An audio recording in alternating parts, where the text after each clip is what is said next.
जय हिंद मेरे प्यारे बच्चे।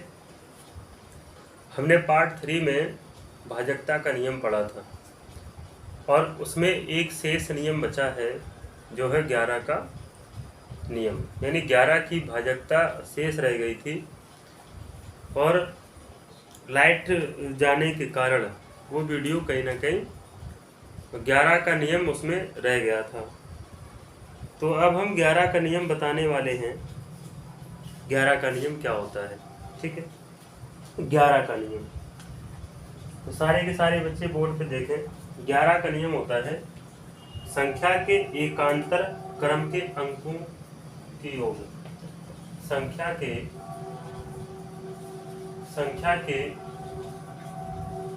एकांतर क्रम के अंकों के योग का अंतर 0 या 11 या 11 का गुणज हो उसमें प्यारे बच्चे 11 का नियम लगेगा, ठीक है। हमने क्या लिखा, इसकी डेफिनेशन क्या बताई कि संख्या के एकांतर क्रम के अंकों के योग का जो अंतर होगा 0 जैसे 11 और 11 का गुणज अगर ये आता है तो इसमें प्यारे बच्चे हमारा 11 का नियम फॉलो होगा। जैसे हमने एक प्रश्न लिखा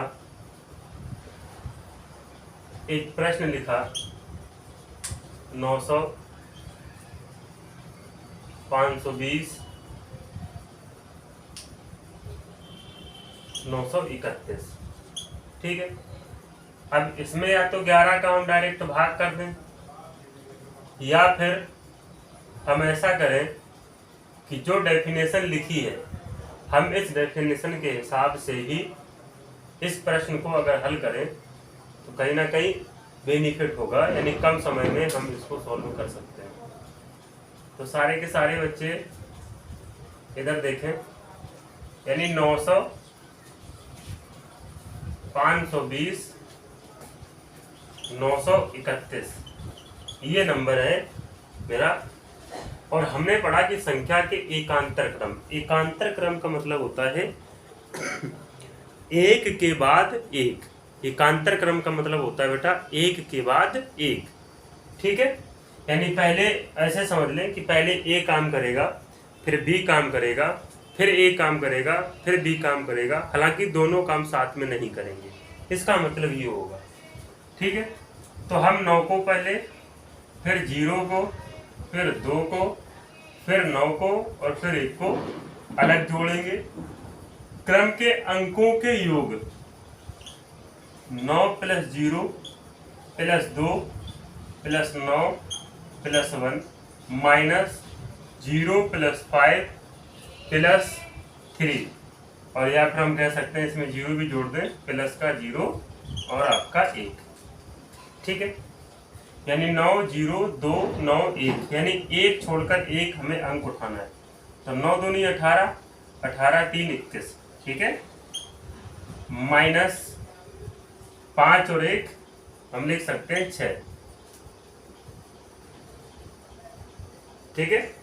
तो ये कहीं ना कहीं हमने जब इसको देखा तो इनका जो अंतर निकला वो प्यारे बच्चे 30 निकला। लेकिन अंतर होना चाहिए प्यारे बच्चे कितने का, या तो 0 अंतर हो या 11 अंतर हो या 11 का कोई भी गुणज हो, तो उसमें प्यारे बच्चे हमारा 11 का नियम लगेगा। लेकिन इसमें ऐसा नहीं हुआ, ठीक है। अगर इसमें ऐसा नहीं हुआ तो हम कह सकते हैं कोई बड़ी बात नहीं है, हम इसको दूसरा सवाल भी देख सकते हैं कि दूसरे सवाल में क्या ऐसा हो सकता है, ठीक है, जिसमें 11 का नियम बेटा लगे। तो हम नंबर लिखते हैं पहला 256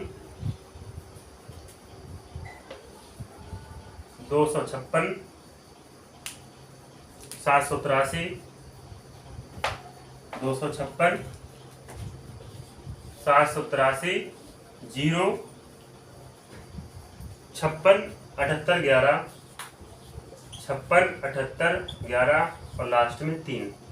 अब इसमें देखते हैं कि क्या 11 का नियम इसमें लगेगा। ठीक है, तो इसको थोड़ा दूर दूर करके लिख लें ताकि आप चीज़ों को अच्छे से समझ सकें। यानी 2, 5, 6, 7, 8, 3, 0, 5, 6, 7, 8, 1, 1 और लास्ट में बचा आपका 3। ठीक है, लास्ट में बचा आपका कितना बेटा? 3।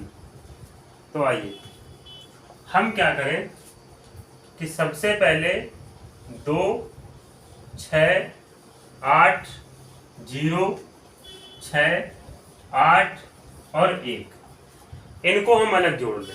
ठीक है, इनको हम अलग जोड़े मतलब 2 + 6 + 8 + 0 + 6 + 8 और प्लस में 1 -5 + 7 + 3 + 5 + 7 और प्लस में 1 और प्लस में 3। इनका अंतर अगर 0 आता है या 11 आता है या 11 का कोई भी गुणज आता है तो इसमें 11 का नियम लगेगा। ठीक है, तो 6 2 8 8 16, 16 8 24, 24 6 30 और 1 31। ठीक है, माइनस यानी 31 आया यहाँ पे। 7 7 14, 3 3 6 1 7 यानी 21 हो गया। यानी 7 7 14 21, 21 और 10 यानी 5 5 कितना हो गया? 10 यानी 31।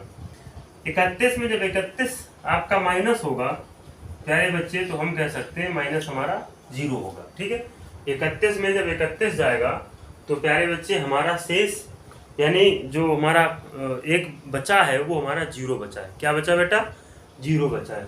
तो ये हो गया, इसमें 11 का नियम लगेगा। क्यों? क्योंकि इसका अंतर 0 आया है या फिर अंतर यहाँ पे 11 आ जाता या फिर अंतर यहाँ पे 11 का कोई भी गुणज आता था। जैसे 11 22 हुआ, आपका 33 हुआ, मतलब 11 का गुणज मतलब 11 का पाड़ा यदि आता तो कहीं ना कहीं हम ये कह सकते थे कि इसमें 11 का नियम फॉलो होगा।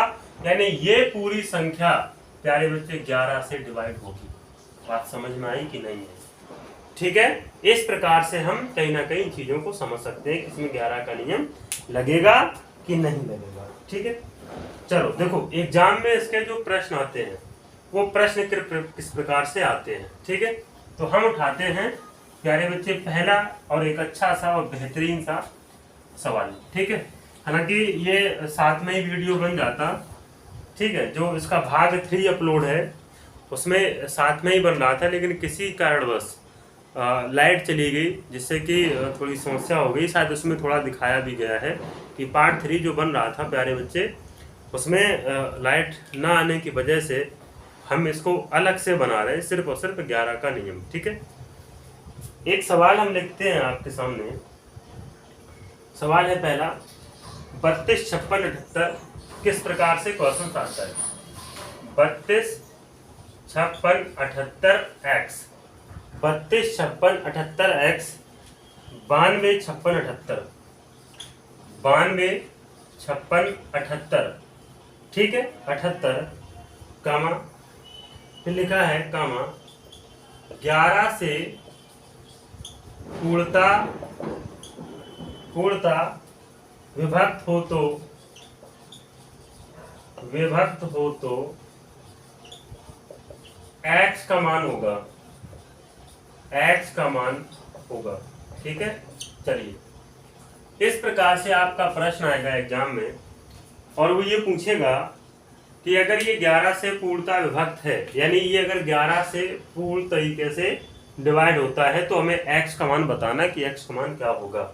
सवाल बहुत अच्छा है और ऐसा ही सवाल, ठीक है, सेम सवाल आपके एग्जाम में बनते हैं ठीक इसी प्रकार से कि ये नंबर दिया होगा और बोलेगा कि 11 से इसमें 11 से अगर पूर्णता विभक्त है ये नंबर तो इसमें x का मान बताओ। तो हमने क्या पढ़ा था अभी कि इनके एकांतर क्रम के अंकों के योग का अंतर यदि 0 आ रहा है या 11 का गुणा जाता है तो प्यारे बच्चे उसमें 11 का पूर्णता नियम लगेगा। ठीक है, यानी वो 11 से संख्या विभक्त है। तो इसको थोड़ा सा फैला के लिख लो ताकि चीजें आपके लिए थोड़ी अच्छी हो सके। यानी 32 56 78 x 9 2 5 6 7 8 ये नंबर है हमारा। ठीक है, तो हम क्या करें कि 3 एक छोड़ दो, 5 एक छोड़ दो, 7 एक छोड़ दो, x हो गया, 1 छोड़ दो 2 हो गया, 1 छोड़ दो 6 हो गया, 1 छोड़ दो 8 हो गया। ठीक है, तो प्यारे प्यारे बच्चे हमने अलग इनको जोड़ा, 3 + 5 + 7 + x प्लस का 2 प्लस का 6 और प्लस का 8 माइनस कर दो बाकी नंबर, क्योंकि हम पहले वाले नंबर उठा चुके हैं और हमें लेना है एकांतर क्रम के हिसाब से। तो आगे हो गया हमारा 2 + 6 + 8 + 9 + 5 + 7। ठीक है, तो प्यारे प्यारे बच्चे 5 3 8 5 3 8 और 8 16 16 8 24 और 24 7 हो गया आपका 31 + x। क्या हो गया प्यारे बच्चे 31 + x माइनस करना है हमको।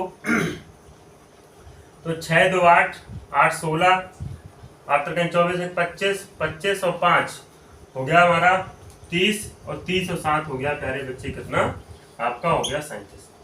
तो हमने देखा कि ये जो 31 है प्लस x और माइनस यहाँ पे 37 है, इनका अंतर यदि 0 या 11 का गुणज होता या 11 का गुणज होता तो हम ये कह सकते थे कि ये संख्या पूरी तरह से विभक्त होगी। तो अब आपने कहा कि यहाँ पे 31 + x है, अब क्या करें? तो आप इसको बेसिक भी कर सकते हैं, जैसे ये प्लस का है आप उधर लेके जाएंगे तो माइनस का हो जाएगा, यानी कि x बराबर 37 माइनस का 31, तो x बराबर वैल्यू आ गई आपकी कितनी 6। यानी कि अगर हम x के स्थान पर 6 रख दें प्यारे बच्चे, यदि x के स्थान पर 6 रख दें तो 31 में जब 6 ऐड होगा तो हमारा कितना हो गया 37। कितना हो गया प्यारे बच्चे 37, और जब 37 से 37 माइनस होगा तो आप कह सकते हो भैया हमारा क्या आ गया 0। यानी x के स्थान पे आपका 6 होगा तब ये संख्या पूर्ण रूप से विभक्त होगी, यानी कि 11 से। ठीक है, तो ये इस प्रकार से सवाल हमारा एग्जाम में बनता है।